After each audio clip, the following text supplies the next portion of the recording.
everybody, Lisa Kerr here with Lighthouse for Life, and Sheila Foster, a very dear friend of mine. And I asked her to be with us today because we often get the question in the community that says, what can we do to be a part of the fight? How can we come alongside Lighthouse for Life?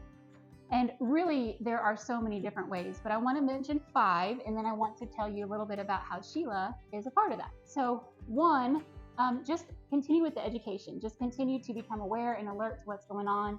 Lots of resources to help you with that from our website. You can also request us to come and be a speaker in your community, in your area. 2, be that safe place for people that you care about. Be a place where they can ask questions, where they can get their curiosities met, where you're meeting the needs and the vulnerabilities of those around you. 3, pray. We completely underestimate the power of prayer. And it is such an essential part of this fight because we are really fighting against the principalities of evil in this evil industry.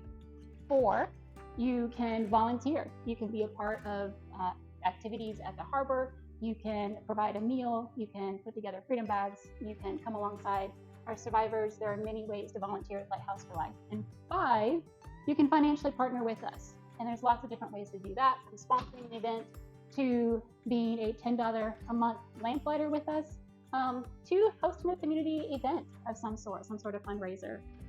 And one of the things that I love is just seeing the many ways different people in the community come back to us and say, hey, this is what we've done, or this is what we want to do, or this is how we want to be a part of that. And Sheila is one of those. Sheila, how long have you been connected with Lighthouse for Life? Probably close to 8 years. It's been a long time. You originally got connected through Jen? Yes, that's where the Lord led me. Okay. I remember the first time I shook her hand. I'd never met her. First time I met her, because I'd been praying about this, and I think the Lord was showing me that this is the direction He wanted me to go. And I'll never forget, I went to an event where she was on a panel of speakers, and I had to have somebody point her out to me because I didn't even know what she looked like. And so I introduced myself, and when I shook her hand, an electric shock went up my arm. Yes. Wow. And ever since then. Hey, we've been hooked together. Hey, haven't let go. Well, and Sheila has done all 5 of those things. Sheila has been a volunteer with us. She actually helps us with bringing the community education trainings, as she is a member of our Speakers Bureau. And I think one of the few that has stayed with us all these years. I've been, yeah. So she can come and do a training for you. She also has provided that safe place for her grandkids. I know I've met a couple of her granddaughters, and it's been really neat to see how you've really been there for them and their vulnerabilities.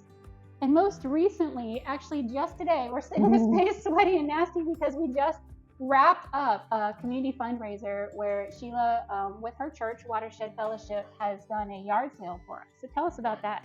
Oh, wow. It turned out even bigger than I had expected, but yay, go God, right? Right. So we collected stuff from church members, and every time someone would hear about it on Facebook, a lot of people called and said, oh, I'm not a member of your church. Can I donate stuff? I said, yeah, sure. And that pile in the back just kept growing and growing and growing and pouring out into the hallway. And my team and I worked really hard this week to get all of that stuff set up and make it attractive for the community to come and spend money for Lighthouse for Life. And it worked. It blew us away. I mean, they had it like a department store back there with the man cave in the back and the furniture section, the holiday section, all of the different things. And it was a pretty steady flow all day today. It was. And you had a goal.